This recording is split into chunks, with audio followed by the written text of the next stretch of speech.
Assalamualaikum warahmatullahi wabarakatuh. Selamat malam dan salam sejahtera. Bapak Ibu, malam ini saya akan menyampaikan tentang kehidupan yang paripurna. Ada 3 bidang kehidupan yang penting dari 6 bidang seluruhnya, yaitu bidang keuangan, bidang mental, dan bidang fisik.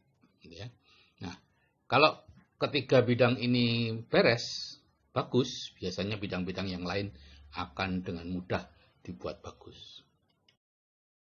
Tantangannya saat ini adalah di bidang mental itu plom, poor little on me, yaitu merasa dirinya kecil, atau HDRPM, harga diri rendah penyebab masalah, harga dirinya rendah sehingga kadang dilihat orang saja marah, gitu ya. Atau victim syndrome, merasa dirinya sebagai korban. Ya, ini selalu menyalahkan pihak lain, tidak pernah mau bertanggung jawab atas apapun yang terjadi pada dirinya. Dia berdagang, gagal, dia nyalakan sistem, kapitalis lah, bla bla bla bla, gitu ya.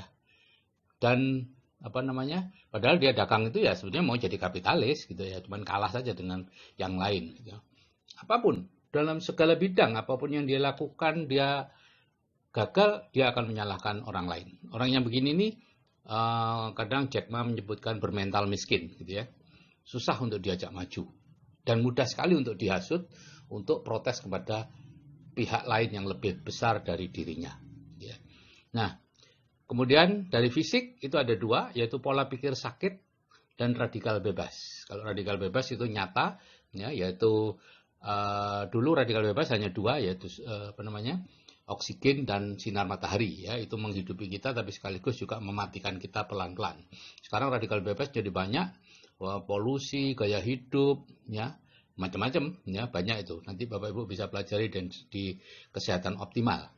Nah, kemudian pola pikir sakit ini adalah pola pikir di mana dia merasa selalu dirinya sakit, ya, merasa sakit ini, jantungnya yang sakit atau apanya yang sakit. Ke dokter A dinyatakan tidak sakit, marah-marah, dokternya dianggap bodoh. Ke dokter B tidak sakit, marah-marah. Kemudian ke dokter C dan dia cerita dokter A begini, dokter B begini, ya dokter C sebagai manusia, ya dokter pun manusia, daripada nanti dibodoh-bodohkan, ya udah dicarikan aja penyakitnya. Oh ya, ini memang ada penyempitan, ini perlu dioperasi, perlu dipasang ini, perlu dipasang itu, dan sebagainya.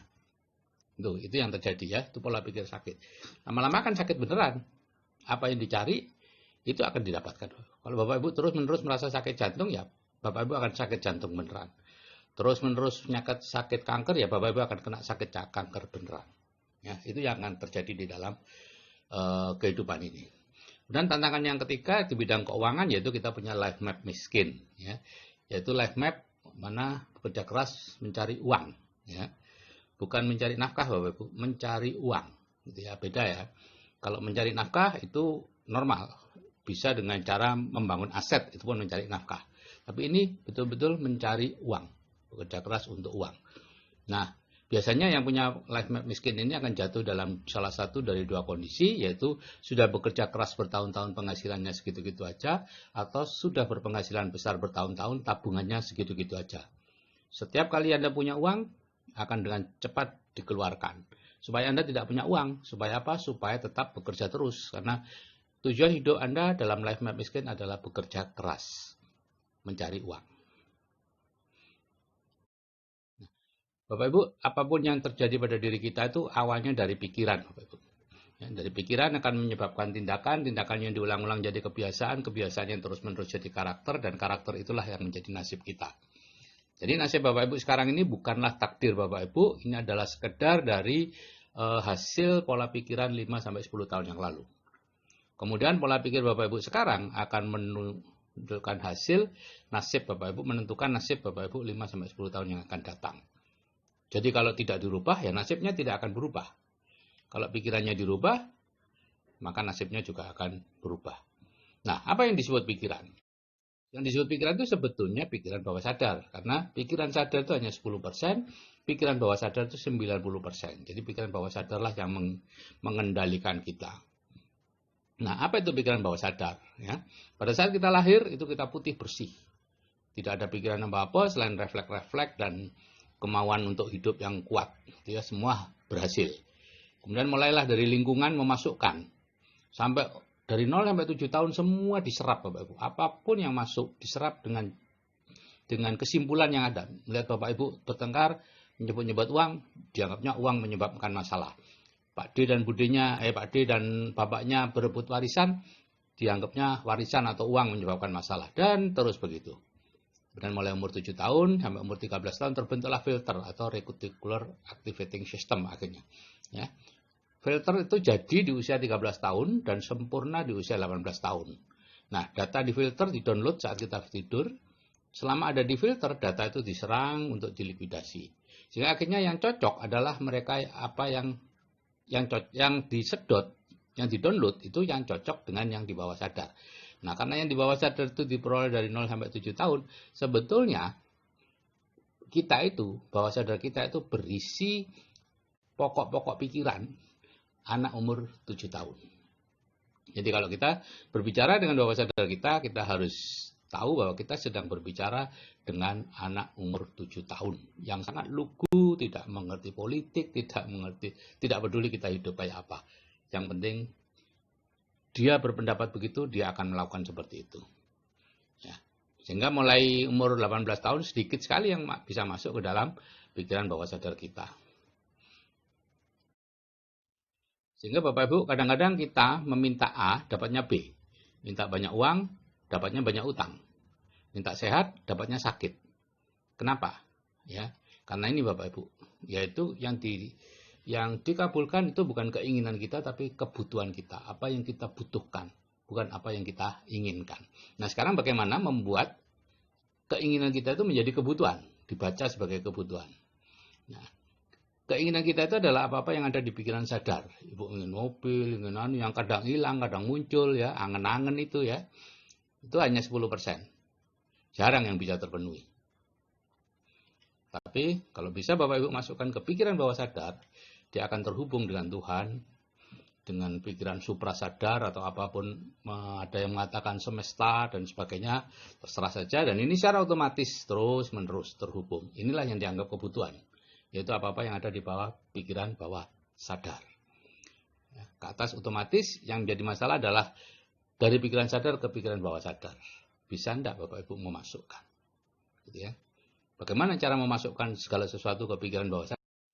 Ya, ada 5. Yaitu kalau itu diulang-ulang terus, ya, atau dilakukan oleh orang yang punya otorita, misalnya ibunya Bapak Ibu suatu saat memarahi Bapak Ibu dan mengatakan, kamu itu begini-begini, kamu nanti besok besar jadi penjahat, jadi maling, masuk ke penjara. Bapak Ibu pasti masuk ke penjara. Karena dilakukan oleh orang yang punya otorita dengan emosi biasanya, kemudian masuk ke pikiran bawah sadar, yaitu akan menuntun ke Bapak Ibu ke penjara. Tidak tahu bagaimana caranya. Ya, nanti 30 menit sebelum dan sudah tidur, sehingga kalau kita tahajud biasanya kita akan dapat. Dan meditasi, hipnosis itu pun bisa masukkan kita ke sesuatu ke pikiran bawah sadar. Nah, kami di grup WA Building the Dream itu punya senjata rahasia, yaitu 2 audio terapi bawah sadar. Ya. Yang satu memiliki penghasilan pasif 100 juta sebulan, yang satu kehidupan dengan penghasilan 100 juta sebulan. Dan ini adalah dimasukkan ke bawah sadar sehingga menjadi kebutuhan. Inilah yang kemudian dibaca oleh alam dan akhirnya Tuhan akan menuntun kita menuju ke penghasilan pasif 100 juta dengan cara-cara yang jauh lebih efektif dibandingkan kalau kita cari sendiri. Ya. Dia akan mencarikan jalan yang paling cepat, paling mudah, paling harmonis untuk kita mencapai tujuan kita. Yaitu sesuatu yang dibaca sebagai kebutuhan kita. Karena terus-menerus. Kita sendiri sudah lupa. Makanya saya katakan dengarkan 21 kali dengan benar, kemudian lupakan. Kalau bisa dengan cepat mendengarkannya. Ya, sehari berapa kali terserah. Kemudian lakukan internalisasi dengan hadir di seminar inspirasi yang ditunjuk dan mendengarkan CD-CD inspirasi itu di program lanjutan, ya. Dan saya tidak menjual seminar Bapak Ibu, saya sendiri ikut seminar ini dan berapapun Bapak Ibu ikut seminar ini, berapa orang pun Bapak Ibu, saya tidak mendapatkan bonus atau potongan harga atau diskon atau apapun dari panitia, ya. Jadi ini hanya seminar yang saya ikuti selama 14 tahun ini dan saya anggap seminar yang terbaik dan yang bisa mengubah kehidupan orang. Karena itu yang saya bisa lihat. Kemudian untuk CD-CD inspirasi akan saya bagikan secara gratis di grup. Nah, hasil akhirnya adalah kalau kita sudah punya mental positif, karena selalu hadir di tengah-tengah orang yang berpikiran positif, Dan kita punya fisik sehat optimal karena tahu cara mengatasi radikal bebas dan lain-lain ya. Nanti diajarkan itu di CAA, di grup CAA. Kemudian kita secara keuangan sudah menjadi kaya sejati, yaitu memiliki penghasilan pasif yang lebih besar dari biaya hidup kita.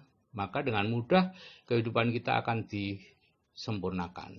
Yang disebut sebagai kehidupan paripurna, yaitu di bidang keuangan, keluarga, fisik, mental, sosial, dan spiritual seimbang. Itulah Bapak Ibu, kalau saya yang sudah berumur saja bisa berubah, saya pastikan Anda juga pasti bisa. Saya akhiri, wassalamualaikum warahmatullahi wabarakatuh, salam sejahtera dan selamat malam.